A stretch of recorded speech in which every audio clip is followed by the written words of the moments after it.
Hi guys, so I'm going to be reading A Weekend with Wendell. On Friday afternoon, Wendell's parents dropped him off at Sophie's house. "Wendell's going to sleep the weekend with us," said Sophie's mother, while his parents visit relatives out of town. "Oh boy," said Wendell. Sophie didn't say anything. After a snack, Sophie helped Wendell carry his sleeping bag and suitcase upstairs. "Well, what are we going to do now?" asked Wendell. "Do you have any toys?" Sophie pointed to her toy chest. Is this all you got?" said Wendell. "I've got 1,000,000 times more than that. What else is there to do around here?" "We could play house," said Sophie. "Only if I can make the rules," said Wendell.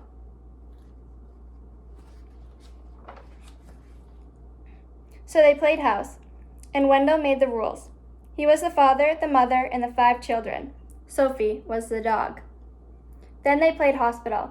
Wendell was the doctor, the nurse, and the patient. Sophie was the desk clerk. When they pretended, they worked in a bakery. Wendell was the baker, and Sophie was a sweet roll. "Isn't this fun?" said Wendell. Sophie didn't say anything. At dinner, Wendell said that he was allergic to anything green, so he didn't have to eat his vegetables. And then, when Sophie wasn't looking, he scooped the whipped cream off of her dessert. "When is Wendell leaving?" whispered Sophie. "Soon," said her mother. "Soon," said her father.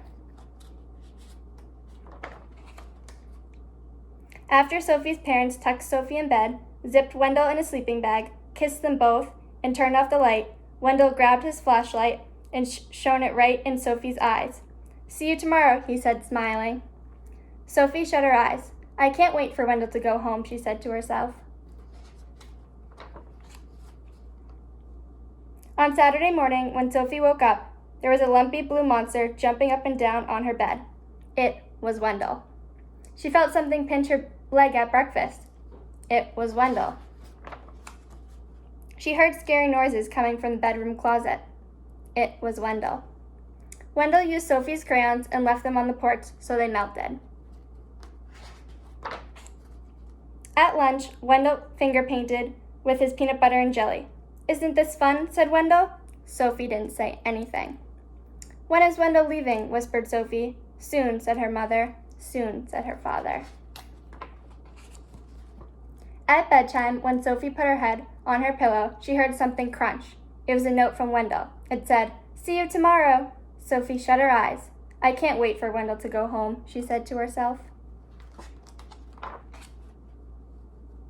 Before Wendell's parents picked him up on a Sunday morning, he tried to make a long-distance call. He wrote his name on the bathroom mirror with toothpaste, and he gave Sophie a new hairdo with shaving cream. "Want to go outside to help me wash this off?" asked Sophie. "We could play firefighter."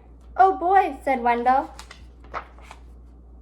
So they played firefighter, and Sophie made the rules. She was the fire chief. Wendell was the burning building. "Isn't this fun?" said Sophie. Wendell didn't say anything. "Do I get to be the fire chief?" asked Wendell. "Maybe," said Sophie. Soon Wendell and Sophie didn't care who was the fire chief or who was the burning building.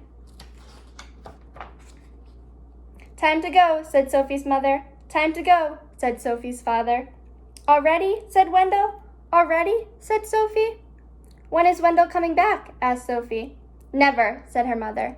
"Never," said her father. That afternoon, when Wendell unpacked his suitcase, he heard something crunch.